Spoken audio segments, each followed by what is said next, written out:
वर्तमान बड़ खबर सामना को आछि। पिपिली थाना अंतर्गत मंगलपुर निकटस्थ जमालपुर छकरे भुवनेश्वर पुरी जातीय राजपथ में मंगलवार एक घरोई बस स्कूटी को धक्का देछि। मर्मन्तुद सड़क दुर्घटना रे न्यूज 7 जड़े महिला सांबादिक समेत 2 जनकर मृत्यु घटी। मृत महिला सांबादिक नाम शीला पट्टनायक बोली जना पड़ता बेले अन्य जनकर परिचय एवं स्पष्ट हो पारि नाही।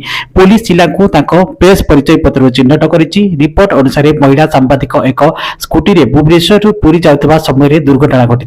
स्कूटी चक रास्त एक बालीगदा जो स्लीप होता फल स्कूटी तले पड़ जाता। से समय पछपटू आसुवा एक बस स्कूटी को धक्का देता। दुर्घटना एत गुरुतर थिला जे स्कूटी प्राय 20 मीटर टाणी हो जाता। फलस्वरूप शीलांकर घटनास्थल में मृत्यु होता। अन्य जन को चिकित्सा निकटस्थ हॉस्पिटल को निया सेठारे डाक्तर मृत घोषणा करथिले। पिपली पुलिस दुर्घटनाग्रस्त उभय गाड़ी को जबत कर घटनार तदंत आरंभ करिछि बोली सूचना मिली।